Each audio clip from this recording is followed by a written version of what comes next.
उम्मीद है शानदार, जिंदाबाद, ज़बरदस्त होंगे। और आप लोगों की क्या ही बताएँ, ऐसा कोई प्लेटफ़ॉर्म नहीं, चाहे वो इंस्टा हो, चाहे वो फेसबुक हो, चाहे यूट्यूब का कोई सा भी चैनल हो। आरडब्ल्यू आज 30 से अधिक चैनल चला रहा है। कोई सा भी चैनल नहीं छोड़ा आपने, जहाँ कमेंट ना किया हो, सर एसएससीजीडी कट ऑफ। भाई साहब, मानते हैं कि आप संख्या में बहुत भारी हैं, पर इतना तो ख़्याल रखा करो कि और मास्टरों को तो पढ़ाने दो। चलो, मैं तो पढ़ाने का काम नहीं करता, और औरों को पढ़ाने दो भाई। और ये मैं कह चुका हूँ आपसे कि कट ऑफ तो नहीं बताऊँगा इस बार, और कट ऑफ बतानी भी नहीं है मेरे को अब। कट ऑफ सही जाती भी कहाँ है यार? कभी कुछ, फिर बाद में बच्चे आप लोग बोलते हो, सर अब आगे से कभी कट ऑफ मत बताना, आपकी कट ऑफ तो फेल हो गई। तो सोचते हैं कि यार क्यों ही बताएँ फिर, हैं? तो कुछ बच्चे कहते हैं, उनका थोड़ा तरस आ जाता था कि सर आगे के एग्ज़ाम की तैयारी में लग जाएँगे अगर कट ऑफ। कुछ तो यहाँ तक कहने लगे, सर आपकी कट ऑफ ना जितनी 2-4 नंबर उससे ऊपर होती है। तो हम अंदाज़ा लगा लेते हैं जितना आप बता रहे हो उससे 2-4 नंबर ज़्यादा ही जाएगी। इसलिए आप हम सटीक मान लेते हैं। ऐसा भी होता है ना? तो कट ऑफ कई राज्यों की सही बैठती है, बिल्कुल सही बैठती है। मैं मानता हूँ कि जो हिंदी भाषी स्टेट है, उसका बच्चा ज़्यादा है, उसका बच्चा बहुत कमेंट करता है, और उनकी हमारी उतनी अच्छी नहीं बैठती, हमारी क्या किसी की भी नहीं बैठ सकती, क्योंकि आप एक लिमिटेड डेटा से सभी स्टेट का कट ऑफ बता रहे हैं, उसको भी कैटेगरी वाइज़ बाँट रहे हैं, तो फिर वो पॉसिबल ही नहीं है कि सारी सही बैठे, है ना? तो कट ऑफ ना बताने का कारण मैं आपको बता चुका हूँ कि बच्चे लोग, आप बहुत गलत कदम उठा देते हैं केवल एक एग्ज़ाम में फेल होने के बाद। मैं मानता हूँ कि आप 10 एग्ज़ाम में फेल हो गए, ये लास्ट चांस था, पर क्या यही एक ऑप्शन था आपके पास कि आप जाएँ और अपने आप को खत्म कर लें? उस घटना ने मतलब हमें ऐसे अंदर से झकझोरा था, यार ये नहीं होना चाहिए बस। अगर हमारे कट ऑफ बताने से किसी एक बच्चे को, एक बच्चा भी अपने माँ-बाप से दूर जा रहा है, तो इसमें हमारी कमी है ना? और हमारे कट ऑफ बताने से क्यों? वो तो फिर पेपर खराब होने से भी जा रहा है, तो उसमें फिर एसएससी की कमी है। कई बार वो पेपर आउट हो जाता है, सॉल्वर पकड़े जाते हैं, उससे भी जा रहा है। मैं इन सब बातों का बस एक ही संदेश देना चाहता हूँ कि भाई ये जॉब-वॉब, ये नौकरी-वोकरी आपके जीवन से बहुत छोटी हैं। जीवन बहुत कीमती है, बहुत आसानी से नहीं मिलता, और जिनकी वजह से आप ये कदम उठा रहे हो, कौन है वो? आपके माँ-बाप। कि मैं अपने माँ-बाप को कैसे मुँह दिखाऊँगा? उनको मैंने बहुत उम्मीदें दे रखी थी, इसलिए ये कदम उठता है। मैंने बहुतों से प्रॉमिस कर रखे थे, बस चंद महीने और, बस चंद दिन और। इस वजह से वो कदम उठता है कि मैं उनसे क्या बोलूँ जाकर के, है ना? बताइए, यही तो दुःख होता है ना जब आप एग्ज़ाम में फेल होते हो।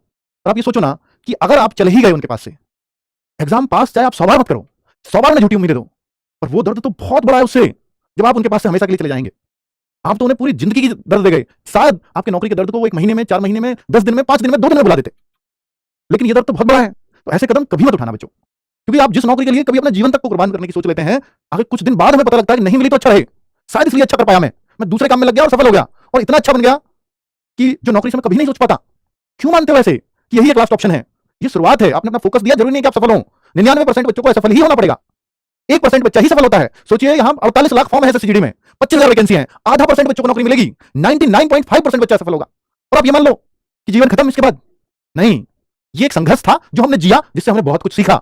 ये अब लाइफ में काम आएगा कि हम कुछ करने की सोचेंगे तो हमें दिमाग में रहेगा कि हम असफल भी हो सकते हैं। जो शायद ये डायरेक्शन देने के काम आती है वो चीज कि हम असफल होने का डर होना जरूरी है, ताकि हम अपना अगला कदम अंधाधुंध ना रखें। चाहे हम किसी भी काम में जाएं, बिजनेस में जाएं, खेती में जाएं, या कोई और काम जाएं, तो हम कोई भी कदम गलत उठाने से पहले सोचेंगे कि नहीं, असफलता भी मिलती है। असफलता बाधक नहीं होती, असफलता आपको समझदार भी बनाती है ना? तो इसलिए ऐसी चीजें दिमाग में मत लाया करो, ठीक है? मैं तो कट ऑफ बनाना छोड़ ही दिया हूं, अब मैं तो नहीं बताऊंगा। पर मैं उन बच्चों की वजह से वीडियो लेकर आया ना, मैंने आपसे डेटा भरने के लिए देखो ना वीडियो बनाई, ना गूगल फॉर्म का डेटा लगाया था कहीं, बस व्हाट्सएप चैनल पर शेयर किया, जिसकी वजह से 38-40 हजार बच्चों का डेटा आया। पिछली बार हमने वीडियो बनाई तो 1 लाख प्लस 1,40,000 का डेटा था, पता नहीं एक्जैक्टली कितना, पर 1 लाख प्लस डेटा था। उससे फिर मैंने कुछ अंदाजे लगाए जो कट ऑफ में नहीं बैठे कुछ राज्यों के सही, मानता हूं मैं, और जरूरी नहीं कि मैं इस बार भी लाऊं तो सही बैठेंगे, है ना? तो मैं क्यों ही लाऊं कि कट ऑफ के आंकड़े भी सही ना बैठे और कोई बच्चा अपने मां बाप से छिन जाए? नहीं लाऊंगा भाई, क्या जरूरत है ना? तो मैं आपको उन 40,000 बच्चों के डेटा के आधार पर कुछ एनालिसिस, कुछ विश्लेषण लेकर के आया हूं, जिससे आप कुछ अंदाजा लगा पाओगे कि इस बार कैसा पेपर आया है। इस बार जो हिंदी में नए क्वेश्चन ऐड हुए हैं, पिछली बार के मुकाबले बच्चों के कितने अंक कम हो रहे हैं या बढ़ रहे हैं, तो हम उससे कुछ अंदाजा लगा लेंगे, है ना? तो स्टेट वाइज भी मैं प्रयास करूंगा कि भाई क्या हो सकता है। ठीक है बच्चों, चलिए। तो अगर हम बात करते हैं, देखिए आपके 3 डाउट्स थे बड़े, कुछ बच्चों के यूपी पुलिस से डाउट थे, तो मैंने आज उसका गूगल फॉर्म भरा लिया। दिल्ली पुलिस के डाउट थे तो उसका भी गूगल फॉर्म भरा लिया, उसको भी क्लियर करूंगा। और एसएससीजीडी का लास्ट डाउट बचा था, इस वीडियो से क्लियर करके जाऊंगा। ये 3 शिकायतें आपकी मुझसे थी, मैं 4 दिन स्टूडियो से दूर था, इस वजह से टाइम से नहीं कर पाया इनको क्लियर, उसके लिए क्षमा चाहता हूं। आज उस पे मौका है बताने का, तो बता देता हूं। वैकेंसीज कंपैरिजन क्या है, तो अगर आप देखते हैं, पहले 50,000 2022 में आई थी, 2024 में 40,000, बीच में 1 साल गैप हो गया ना, क्योंकि 22-23 की वैकेंसी जोड़ी जाती है ना? 1 साल बीच में गैप रह गया था। हालांकि ऐसा आपको लगेगा कि हर साल ही आई हैं, पर 1 साल को ये खा गए थे। तो 50,187 और ये 40,617, 25 में 39,481 और 26 में 25,487 वैकेंसी आई हैं। तो आप देखो ना, पिछले कुछ टाइम, ये 25 में ये गलत लिखी हुई है, ये 53,000 हो गई थी बच्चों बाद में, ये गलत लिखी हुई है। शुरुआत में इतनी ही आई थी, बाद में 53,000 हो गई थी। ये 2022 में 50,187। तो आपने ये देख पा रहे हैं ना कि हर साल 50,000 का एवरेज रहा है पहले। इस बार वैकेंसी 25,487 है। क्या ये बढ़ सकती है? अब वैकेंसी बढ़ने का कोई चांस है क्या? आपको बता दूं, जो 39,481 है ना, इसका रिजल्ट इन्होंने लेट किया था। उसका कारण क्या था? इनको ये वैकेंसी बढ़ा करके 53,000 ले जानी थी, और ये वैकेंसी रिजल्ट से तुरंत पहले बढ़ी थी, और दोबारा पहुंची है उतनी, ऐसा नहीं एकदम हो गई थी। पहले 40-47 हुई, फिर 53,000 हुई। ठीक है, तो ऐसा नहीं है, और अब तक नहीं बढ़ी तो ऐसा मत मानो मत नहीं बढ़ेंगी। पिछली बार ऐसे बढ़ी थी रिजल्ट से 4 दिन पहले, हो सकता है रिजल्ट पे ही हम अटके हुए हैं, तो रिजल्ट से हो सकता है 10 दिन पहले, 4 दिन पहले, यानी रिजल्ट आने तक, अब से रिजल्ट आने तक अगर बढ़ गई तो बढ़ जाएंगी। उसके बाद चांस नहीं है, फिर उसके बाद चांस नहीं, क्योंकि फिजिकल में जो बच्चे पास करते हैं ना, इतने के गुना, 7.5 गुना, 8 गुना बच्चे पास करते हैं वैकेंसी का। और मान लीजिए अब इन्होंने नहीं बढ़ाई, तो फिजिकल में तो इसके गुना के आधार पर कर लिया पास, फिर वैकेंसी बढ़ा के क्या फायदा है? फिर तो फिजिकल में ज्यादा पास करते हैं ना, तो इनको रिजल्ट से पहले ही वैकेंसी बढ़ानी पड़ेगी। फिजिकल वाले रिजल्ट से पहले नहीं बढ़ी तो फिर समझ जाओ, फिर नहीं बढ़ने वाली है। मुझे पर उम्मीद है, अभी भी उम्मीद है कि शायद बढ़ेंगी, है ना? चलो, फॉर्म फिल पिछली बार 2022-23 में बड़ा रोल रहता था, 54 लाख फॉर्म आए। 2024 में 47 लाख हो गए, 2025 में 52 लाख हो गए, 2026 में 48 लाख। तो ना ये कम है ना ये ज्यादा है। 2024 जैसे फॉर्म है और 25 में थोड़े ज्यादा फॉर्म थे क्योंकि शुरुआती वैकेंसी 39,000 थी, ये भी शुरुआती 26,000 थी, बाद में बढ़ के 40 हुई थी। ये शुरुआत में 39 ही आई, बाद में बढ़ के 53 हो गई। ठीक है, तो उस तरह से अब देखो कब कितने बच्चे फिजिकल के लिए पास कराए जाते हैं, तो यहां तक ये पास किए जाते हैं 7.5 गुना के अप्रॉक्सी पास किए जाते हैं। तो 3,70,000 बच्चे फिजिकल के लिए यहां पास हुए। यहां भी अगर आप हिसाब लगाएंगे तो ये भी करीब 7.5 गुना ही बैठेगा, 3,51,000। यहां भी अगर 53,000 वैकेंसीज के लिए देखेंगे तो यहां तो यार कम रह गई, तो 6-7 गुना ही पास किया, पता नहीं क्या आया, तो ये इन्होंने कम डेटा लिया है कुछ, मुझे इस डेटा में गलती लग रही है। मुझे लगता है 4 लाख के आसपास है ना, क्योंकि 53 का किया था इन्होंने 7.5 गुना, और ये जो 7.5 अप्रॉक्स है ये किसका 25,000 का करेंगे तो इतना करेंगे, और ये वैकेंसीज बढ़ के 40-50,000 हो गई तो फिर वही नंबर आ जाएगा, है ना। तो अभी तो नहीं पता कि कितनी होंगी बढ़ करके, पर उम्मीद अभी भी जारी है। मैं पिछले सालों से कंपैरिजन कर रहा हूं 22 से 26 तक का कि कितना मैक्सिमम नॉर्मलाइजेशन मिला है आपकी शिफ्टों में। तो देखो मैक्सिमम नॉर्मलाइजेशन की तरफ जा रहा हूं, यहां घटते नहीं है। हालांकि दिल्ली पुलिस का रिजल्ट आने के बाद या स्कोर कार्ड आने के बाद उसका भी पता लगेगा घटते तो नहीं है किसी के नंबर, पर अब तक यही ट्रेंड रहा है एसएससीजीडी में, तो घटते नहीं है किसी के मार्क्स नॉर्मलाइजेशन में, बढ़ते ही बढ़ते हैं। 2022 में मैक्सिमम नॉर्मलाइजेशन 13.81 हमारे गूगल फॉर्म के अकॉर्डिंग आया था। 2024 में एक्चुअली इससे ज्यादा हो सकता है, एक्चुअल नहीं बता रहा हूं मैं, 24.6 हमारे गूगल फॉर्म के अकॉर्डिंग आया था। 2025 में 17.99 हमारे गूगल फॉर्म के अकॉर्डिंग आया था, और इस बार 2026 में हमारे ही गूगल फॉर्म के अकॉर्डिंग 25.47 आ रहा है। यानी ये तो स्पष्ट है कि इस बार कोई ऐसी शिफ्ट जरूर है कि जिसमें इतना सारा नॉर्मलाइजेशन जो अब तक नहीं मिला। मान लेता हूं कि जैसे 17 वाले 24 वाले में हो सकता है 30 का भी मिला हो, 30 का भी एक्चुअल में, तो अगर यहां 30 का मिला है तो यहां 31-32 का ही मिलेगा इस बार। ऐसा इतने से कम तो नहीं मिलेगा। ये कौन सी शिफ्ट में मिलेगा वो भी बताऊंगा, ठीक है, ये आगे बता रहा हूं। तो ये तो पूरा खेल ही खराब कर देगा, इतना नॉर्मलाइजेशन मिलेगा तो किसी को बिल्कुल भी नहीं मिलेगा, ऐसा भी होगा, है ना। कौन सी वाली में ऐसा होगा, क्योंकि शिफ्टों में उतना अंतर कर दिया इन लोगों ने, और फिर जब इतना ज्यादा शिफ्टों में एग्जाम होता है ना, रोज 4-4 शिफ्टों में एग्जाम हो रहा है, और वो भी महीने भर एग्जाम चल रहा है, तो सोचिए ना कि शिफ्ट ही इन्होंने 80-90-100 शिफ्ट होंगी, उतनी शिफ्टों में एग्जाम कराया है, तो फिर वो लेवल समान हो ही नहीं सकता।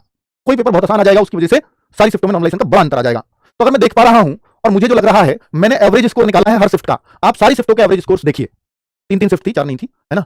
तो इन 3-3 शिफ्टों में अगर मैं देखूं सारी शिफ्टों में, तो हर शिफ्ट का मेरे को एवरेज स्कोर पता चल रहा है। और जो टफेस्ट शिफ्ट है वो क्यों मानिए टफेस्ट शिफ्ट, कि इसमें बच्चों का एवरेज स्कोर ही 96.92 है। इस शिफ्ट में ही मुझे दिख रहा है कि 25 से ज्यादा का नॉर्मलाइजेशन मिलने वाला है। कौन सी शिफ्ट है, कौन सी भाग्यशाली शिफ्ट है, 25 मई की फर्स्ट शिफ्ट, सबसे टफ शिफ्ट पूछी गई। 25 मई की फर्स्ट है, कोई 25 मई की फर्स्ट वाला है, और सबसे इजी। ये आपके कहने से नहीं है, ये बच्चों का स्कोर बता रहे हैं, मेरे और आपके कहने से चेंज नहीं हो सकती। बच्चों 31 मई की फर्स्ट शिफ्ट ये कहती है कि 122 उस बच्चों का एवरेज बन रहा है उस शिफ्ट में। इसका कारण ये हो सकता है, अगर इसमें नॉर्मलाइजेशन नहीं मिला, इसका कारण ये हो सकता है कि यहां हो सकता है इन्होंने हिंदी भाषी स्टेट का ही एग्जाम इसमें रहा हो, तब भी हो सकता है। और इस शिफ्ट में अधिकतर वो बच्चे रहे हों जो हिंदी भाषी स्टेट के नहीं है, तो फिर ये अलग थलग हो जाएगा नॉर्मलाइजेशन, फिर तो हम भी कुछ नहीं बता सकते। लेकिन अगर इन सभी शिफ्टों में जैसा हमने ये मान के चले, जैसे और शिफ्टों में सारे स्टेट्स के एग्जाम चले हैं, ऐसे ही इनमें भी पैरेलली चला है, तो फिर नॉर्मलाइजेशन का खेल ऐसा ही मिलेगा। समझ में आ गई। उस स्थिति में गड़बड़ कर जाएगा जो मैंने दूसरी स्थिति बताई है कि ये केवल हिंदी भाषी स्टेट का एग्जाम हो, तब तो नॉर्मलाइजेशन में इसको भी फायदा मिल सकता है, वरना नहीं मिलेगा। पर ऐसा क्यों ही करेंगे वो, है ना। चलो बात समझ में आ गई आपको। मैं फिर बोल रहा हूं, कट ऑफ नहीं बता के जाऊंगा, कट ऑफ बतानी छोड़ दी है, कारण बता चुका हूं इस वीडियो में शुरू में, सुन लेना। पर कुछ डेटा के हिसाब से कुछ कैलकुलेशंस बता करके जाऊंगा। ये एवरेज बता रहा हूं, इसको कट ऑफ मत समझिएगा। ये 2025 का एवरेज स्कोर है बच्चों का, और ये 2026 का, और ये गूगल फॉर्म के अकॉर्डिंग ही है। इससे क्या अंदाजा लगेगा कि हमारा जो पहला पेपर था और जो अब पेपर है, इस बार का पेपर आसान है या मुश्किल है, ये समझने में आसानी होगी कि इस बार बच्चों के मार्क्स कम आ रहे हैं पहले से या ज्यादा आ रहे हैं। तो आप देखो ना कि यूपी के बच्चों का जो ये जनरल का, ईडब्ल्यूएस का, ओबीसी का, एससी का, एसटी का स्कोर पहले से देखो ना, जनरल के बच्चों का यूपी का 115, यहां 112.9, ईडब्ल्यूएस 113। यानी खुशी की बात यह है कि इस बार बच्चों का स्कोर घटा है। कितना? 1-2 क्वेश्चन, बहुत ज्यादा नहीं, 1-2 क्वेश्चन। 2025 की कट ऑफ कंट्रोल में थी, कंट्रोल हाई नहीं थी, 24 की हाई थी, 25 की कंट्रोल में थी उसके हिसाब से। यानी 25 का पेपर टफ आया था और 26 का पेपर उससे भी थोड़ा मुश्किल रहा बच्चों के लिए। ये डेटा ये दिखा रहा है। पर एक बड़ा नुकसान है, यहां 53,000 वैकेंसी थी और यहां 25,000 है। अगर ये नहीं बढ़ी तो फिर तो कट ऑफ में अंतर देखने को मिलेगा, यानी इससे भी काफी हाई कट ऑफ चली जाएगी। लेकिन अगर वैकेंसीज 53 दोनों तरफ हो तो पिछले साल से हर स्टेट की कट ऑफ घटेगी। ये डेटा ये बता रहा है ना बच्चों। तो ये आप हर स्टेट के हिसाब से देख सकते हो कि किस बच्चों, मैं बता रहा हूं कि 40,000 बच्चों का डेटा हमारे पास आया है। उसका कारण है कि हमने इस बार डेटा मांगा ही नहीं था, बस व्हाट्सएप चैनल पर डाल दिया था। बहुत सारे बच्चों ने आपसे नहीं भरा होगा ना, पता भी नहीं चली होगी। उस आधार पर ये बता रहा हूं, ठीक है। तो इस हिसाब से आप अपने स्टेट का एक अंदाजा देख सकते हो कि पहले के मुकाबले हमारा पेपर, हमारे स्टेट में बच्चा थोड़ा कम कर पा रहा है ना। तो इसका मतलब अगर वैकेंसी उतनी हो गई तो पिछली बार से थोड़ी बहुत कट ऑफ कम ही जाएगी, ज्यादा नहीं जाएगी। लेकिन अगर वैकेंसीज इतनी ही रही जितनी है तो फिर कट ऑफ इससे बढ़ेगी ही। ये कट ऑफ नहीं है, फिर बोल रहा हूं, ये एवरेज स्कोर है। फिर कट ऑफ का क्या अंदर लगा, पिछली बार का कट ऑफ देखो उठा के अपने स्टेट का। क्या? अच्छा, ये हाँ, ये ओरिजिनल कट ऑफ है बच्चों, ये ओरिजिनल कट ऑफ है यूआर की, जनरल एरिया की यूआर की ओरिजिनल कट ऑफ ये है। देखो ना, 122 पे कट ऑफ गई और 115 इनका एवरेज स्कोर था, लगभग 7-7 बढ़ गई थी। अगर उतनी वैकेंसी होती तो ये कट ऑफ कितनी जाती? 120 के आसपास। समझ में आ गई बात। पर भाई ऐसा होगा नहीं क्योंकि वैकेंसीज कम है, तो इसलिए कट ऑफ इतना तो मान लीजिए यूपी की कट ऑफ 122 से प्लस ही जाने वाली है। ये सब यूआर की, बाकी ओबीसी जनरल ये सब तो, ओबीसी एससी ये सब तो डाउन जाती हैं। कितना कितना डाउन है पिछली बार से अंदाजा लगा लीजिए आप। तो मैंने आपको बेसिक आइडिया दे दिया है जो मैं दे सकता था, इससे ज्यादा नहीं बताऊंगा। 2000 और ये क्या है? अच्छा, ये फीमेल की है, वो मेल की थी तो ये फीमेल की है। फीमेल वाले बच्चे भी अंदाजा लगा सकते हैं। फीमेल की कट ऑफ आजकल मेल से ज्यादा जाने लगी है एसएससीजीडी में, ये ज्यादा ही जाएगी, चाहे एवरेज कितना भी क्यों ना रहा हो, एवरेज से फर्क नहीं है। ठीक है, फीमेल ज्यादा पढ़ रही है, क्या करें। तो ये आप अपनी शिफ्ट का नॉर्मलाइजेशन देख सकते हो बच्चों। अब आपको दिख रहा होगा 13, क्या मेरी में 13 पक्का मिल जाएगा? मुझे ऐसा लगता है कि इससे ज्यादा ही मिलेगा, है ना, जो मैं आपको बता रहा हूं। अब तक तो ऐसा ही हुआ है। है ना। बाकी इतना हो सकता है कि एग्जैक्ट ये ना मिले ऐसा, पर ये हमने बोला है कि इस शिफ्ट को कम मिलेगा तो उस शिफ्ट को कम ही मिलेगा, इस शिफ्ट को सबसे ज्यादा मिलेगा उसी शिफ्ट को सबसे ज्यादा मिलेगा, ऐसा तो होगा। पर ये नहीं जो हमने लिखा है बिल्कुल एग्जैक्टली वो मिल जाएगा, ये तो नहीं, उसके इर्द गिर्द मिलेगा। ठीक है, यही चाहते थे आप मुझसे वीडियो। कट ऑफ का वीडियो मैं नहीं बता सकता आपको, ना बना सकता हूं, ना मैं अपना कोई अंदाजा लगाऊंगा। मुझे जितना बताना था मैं इस वीडियो के माध्यम से बता चुका हूं, स्टेट वाइज बता चुका हूं, जो आपको चाहिए था मुझसे मुझे लगता है मैंने दे दिया। ठीक है, कट ऑफ वीडियो नहीं लाऊंगा, नहीं लाया हूं, और ये बोला है तो उस पर कायम भी रहूंगा। कुछ बच्चे कह रहे हैं सर आप तो कट ऑफ वीडियो लाइए, कट ऑफ वीडियो नहीं है मूर्ख, पहले एक बार देख लो। हे मूर्ख, ये कट ऑफ वीडियो नहीं है, मैंने कौन सा बता दिया आपको कितने पे कट ऑफ